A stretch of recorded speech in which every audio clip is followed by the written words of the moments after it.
Scientists fight a fire and alien intelligence at the bottom of the Pacific in Sphere, one of 3 new movies we'll be reviewing this week on Siskel and Ebert, in addition to discussing what surprised us about this year's just-announced Oscar nominations. I'm Gene Siskel of the Chicago Tribune. And I'm Roger Ebert of the Chicago Sun-Times.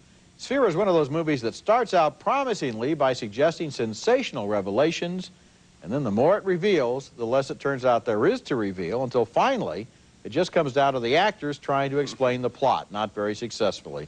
It's based on a Michael Crichton novel about the discovery of a gigantic spaceship on the Pacific Ocean floor. Here we meet the key players as they descend to the craft. Dustin Hoffman is the psychologist, Peter Coyote is the commander of the undersea habitat, Sharon Stone is the biochemist, Liev Schreiber is the astrophysicist, and Samuel L. Jackson is the mathematician. Their first sighting of the craft is a disappointing special effects anticlimax. Oh my God.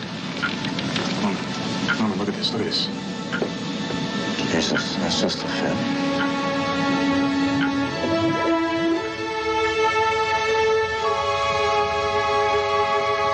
On board the sunken spaceship is a mysterious sphere. The team members speculate about what it is, what it does, and what it means. There is a lot of speculation in this movie. Yeah, it appears to be mercury, doesn't it? Except mercury's liquid at this temperature. Oh, no, that's not what I'm talking about. What worries me is that it's reflecting everything but us. I hate to be the one non-scientist that picks this up, guys. Queen Latifah, who was so good and set it off, plays a radio operator attacked by jellyfish. This scene illustrates the hackneyed Hollywood rule that the first character to die is usually an African-American. They starting to stick to my faceplate. Fletcher, this is Dr. Fielding. Just swim through them, they're harmless. Hey guys, these jellyfish are everywhere. The scientists find themselves responding to what seem to be computer messages from the sphere. What are you thinking about, Norman? That last part where he said, I am happy. Well, don't you want Jerry to be happy, Norman? Honestly, Yeah, what's on your mind? I would be happy if Jerry had no emotions whatsoever. You know, by the end of this movie, I was just tired of theories about the sphere, and I think the actors were too. The last scenes are sort of a toss-up. We don't know if it's characters discussing the sphere or the actors discussing the plot. And the ending is flat and disappointing, both because of a talky and unconvincing conclusion that gives us really no resolution or satisfaction, and also because of an important special effects shot that should be the movie's big moment at the end, but is frankly so puny and under scale that it just looks goofy. Well, you do walk out of there, or at least I did too, walking out unsatisfied. But beyond that, while it's playing, I was unsatisfied for this reason. Here you have big talent. I mean, you see Dustin Hoffman in the picture, Samuel L. Jackson, and Sharon Stone, who really can transfigure herself and transform herself. She's pretty good in this movie. Yes, she is.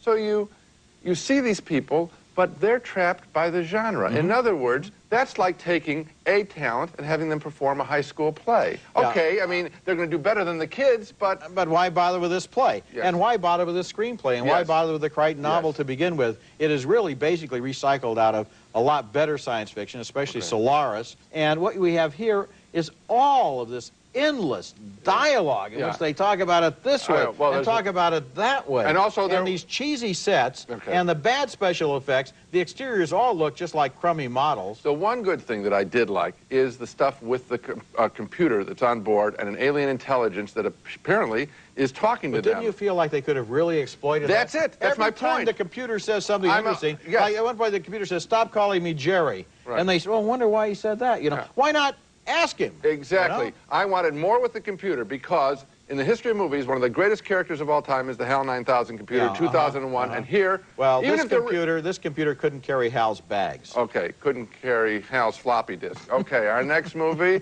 is called The Borrowers, and it's quite entertaining, based on a popular series of children's books by Mary Norton about some little people, teeny tiny people, who live under the floorboards of a big old house. Isn't that a good idea? And borrow stuff from the human-sized lender family. Only the lenders don't realize what's happening. I get it. You run up the bill and I pay it. Come on, use the phone. Sure. John Goodman plays an attorney for the late owner of the house, and as he schemes to steal it from the lender family, the borrowers put a crimp in his plans. Help me! Don't take me!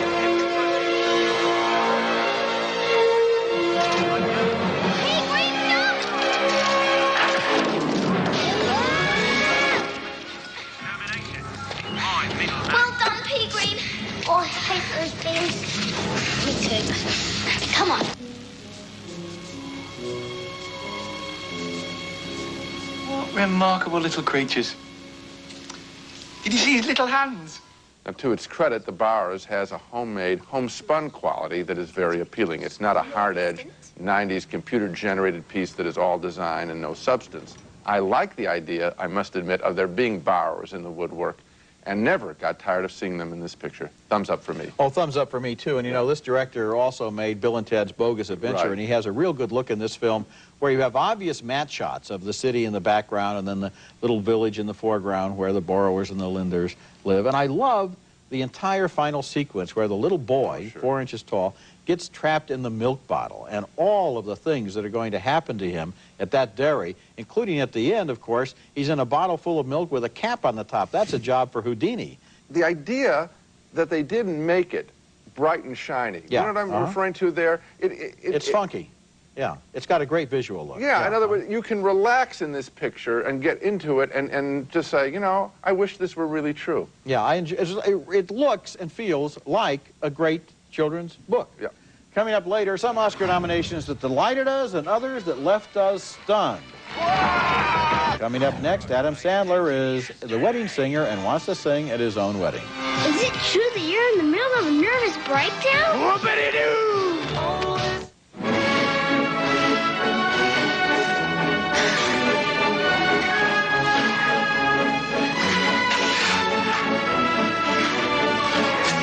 Little Hershey's Kisses. Big chocolate taste. It's pitch dark, and boom, the elevator falls 13 floors to the ground. You went to Walt Disney World? I got a 6-year-old brother, man. My parents dragged me along. And Space Mountain is so fast, 3 hours after, my knuckles were still wiggling. You went to Disney World? Cut me some slack, man. Now, see, he's got a little brother, so his parents made him go. Oh, and you want to see a wicked water slide. Call 1407W Disney and make the dream come true. Mom, are you too old to have more kids? I wish my parents could be here to see me win, but I know that's not possible because it's lunch. And right now, get 2 Big Macs for just $2. Did somebody say McDonald's? Proud to feed the world's Olympic athletes.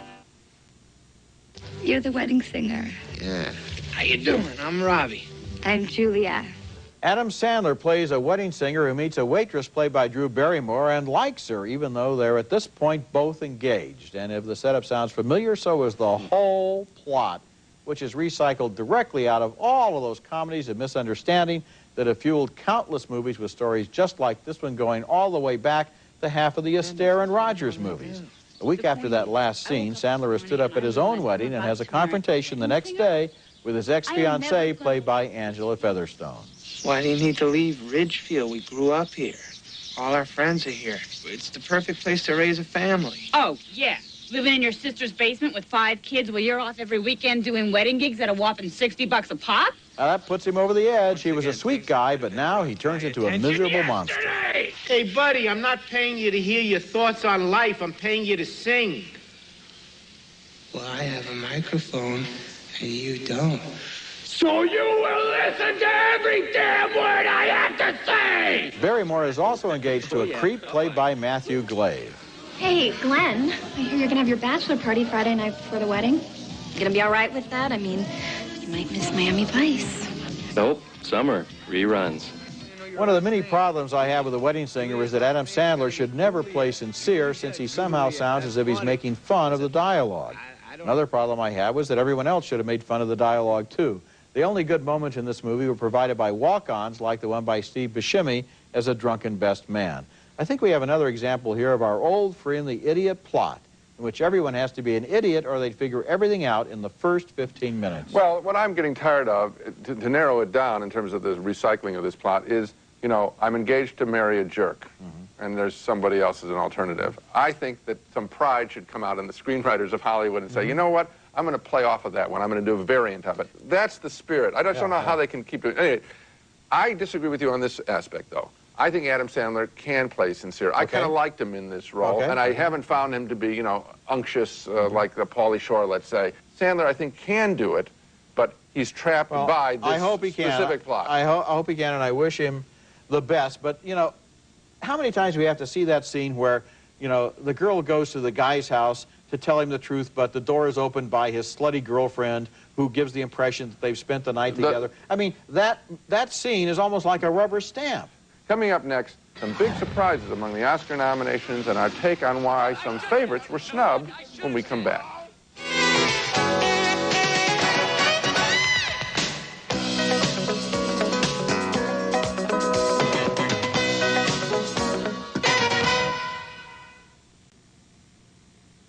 The 70th annual Oscar nominations list was announced this week in Los Angeles, and there were some stunning exclusions. Most notably, Leonardo DiCaprio, not nominated as Best Actor for his striking performance as a charismatic working-class passenger romancing an engaged society girl in Titanic. I'm not an idiot. I know how the world works. I've got $10 in my pocket. I have nothing to offer you, and I know that. I understand. But I'm too involved now.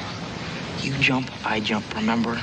Now, why was the nation's other movie heartthrob of the moment, Matt Damon, nominated as Best Actor, but not DiCaprio, who in my opinion gave an even better performance?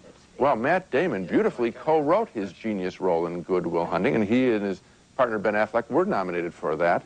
But the actors who nominated in this category may have been so impressed that he actually wrote himself a great part, which is every actor's fantasy, that they gave him extra points and nominated here. DiCaprio, thus, was robbed, in my opinion, in a role he is absolutely romantic in, and as an actor, he's so creatively unpredictable. He's responsible for a lot of Titanic's repeat business, and here's a note, if he had been justly nominated, Titanic would have become the all-time movie record holder with 15 nominations. Well, you know, you're right about DiCaprio. Not nominating him for Titanic is like not nominating Clark Gable for Gone with the Wind. Wow. I mean, what are they thinking when they didn't nominate? Everybody must have said, oh, you're going to vote for Leonardo, or you're going to vote for Leonardo. And I'm not taking anything away from Damon, but who was also just wonderful and a great movie. But I think maybe when they vote, they're always thinking of the story. Gee, how nice it would be if Matt Damon, who wrote this screenplay, I'll vote for him. And of course, there are four other people that got voted for too, so you never know who decided what. But DiCaprio is the one that missed the boat, so to speak, and it isn't fair. And we know he's a good actor. It's not that he's just the greatest looking kid in the world. I mean, What's Eating Gilbert Grape? Oh, this kid is a tremendous actor. So he'll win an Oscar next year or 3 years ago. And it'll be a consolation prize. Okay. Good point. Another title a lot of people were surprised to see missing from many top categories was Steven Spielberg's Amistad, which was not nominated for either Best Picture or Best Director. It did get a nomination for Oscar favorite Anthony Hopkins in the supporting role of John Quincy Adams. My own feeling was that this exclusion didn't come as that much of a surprise. Amistad chose a difficult story to tell about a boatload of Africans who were charged with murder and what was the proper defense for them. Matthew McConaughey, as a real estate lawyer, meets with two abolitionists here and explains his very practical approach to the case. On the other hand, let's say they aren't slaves. Well, if they aren't slaves, then they were illegally acquired, weren't they? Forget mutiny, forget piracy, forget murder and all the rest. Those are subsequent, irrelevant occurrences. Ignore everything but the preeminent issue at hand. The wrongful transfer of stolen goods. All three courtroom scenes in the movie hinge, therefore, not on the moral issue of slavery, but on the legal issue of property. It was hard to make that clear, and the storyline didn't create a well-defined emotional appeal to the audience. Even the victory at the end was sort of hollow. If Spielberg had been able to make the same powerful emotional appeal that he created in The Color Purple or Schindler's List, I think Amistad would have been nominated. But as it is, I think if you gave an exit poll to a lot of people going to see that movie, they wouldn't be able to clearly tell you really what the movie was about. To his credit, what he did was try to tell the historical record, which is, this is a victory for the American legal justice system and for African Americans. I mean, it is a victory. And in the images of lawyers that are so negative in the movies today, here were some lawyers who did the good work of this country. Well, it's tough to tell that. It's very tough to tell it, and it wasn't. That's why I think it wasn't nominated. I agree. Because people didn't leave the theater saying, wow. Okay, when we come back, the Oscar nominations that were made that surprised us, but absolutely delighted us. You sexy thing, you.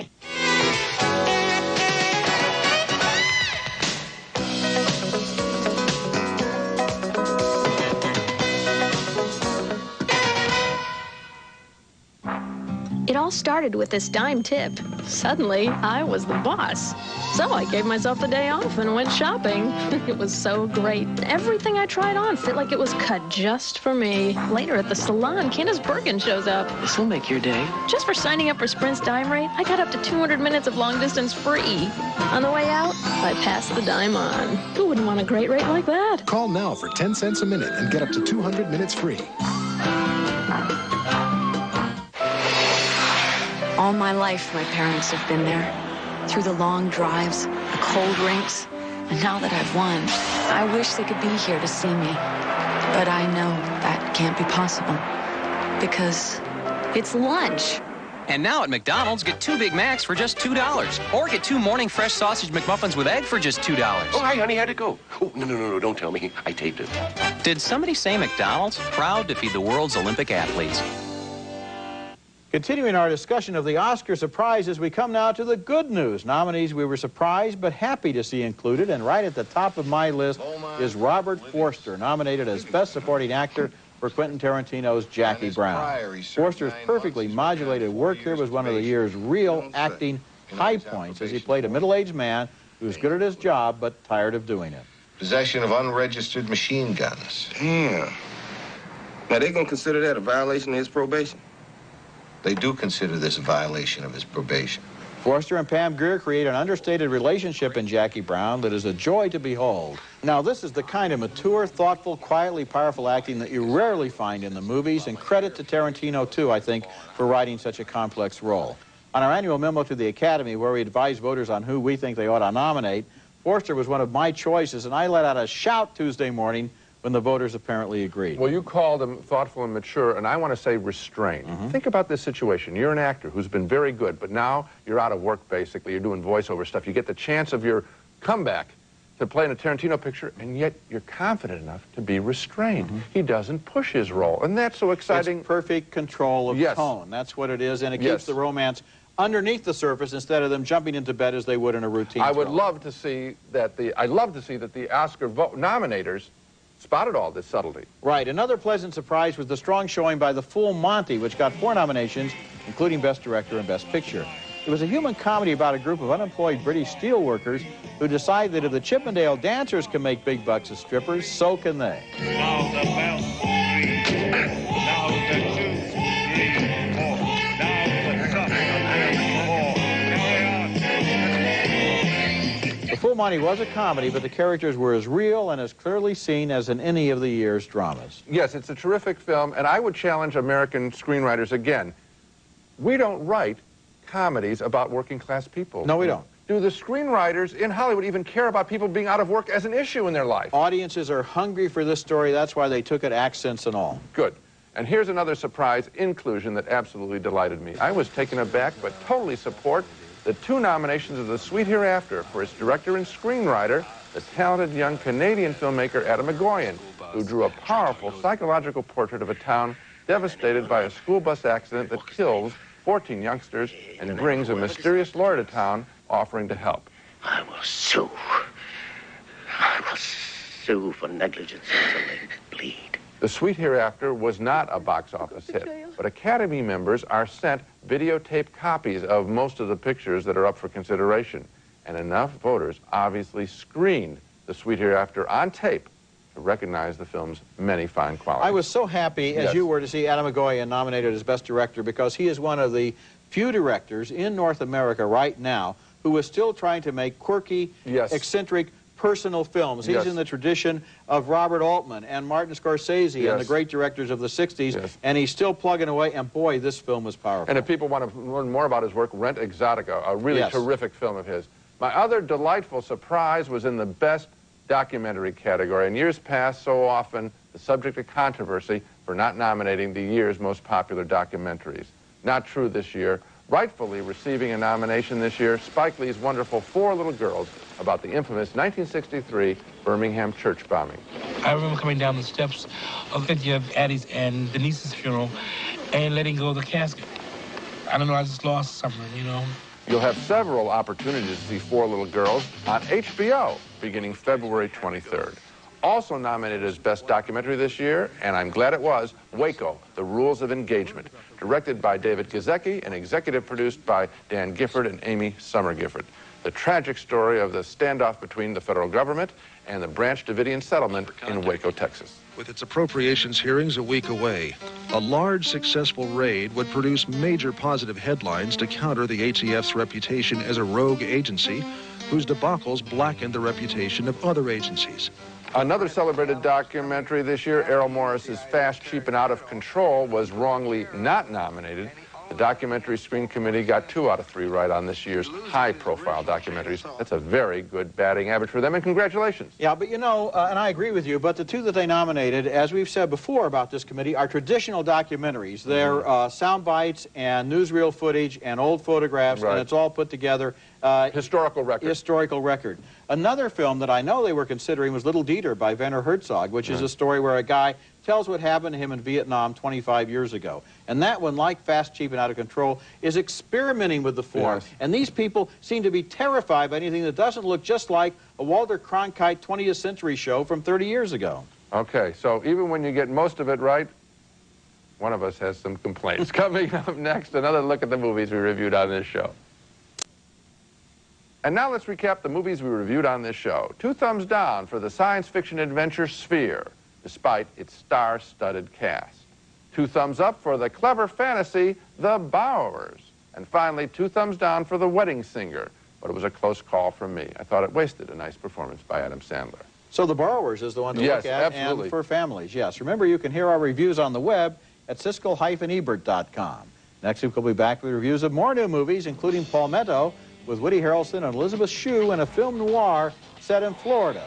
You know, this could work. That's next week, and until then, the balcony is closed. New Jergens Skin Smoothing Lotion gently exfoliates dry, flaky skin. Jergens Skin Smoothing Lotion, because you have beautiful skin just waiting to be revealed. Carnation Instant Breakfast, packed with 21 essential vitamins and minerals. It's a healthy start to your day. Carnation Instant Breakfast from Nestle. Now on video. You have no idea what you're in for. Christopher Walken is back in the year's most suspenseful thriller, Prophecy 2. Rent it now. Around 3 o'clock every day, I get a little crazy. I have to have this sweet hit. Luckily, this new Healthy Choice pudding really does the trick. Chocolate, raspberry, French, vanilla. With Healthy Choice, you can eat what you like.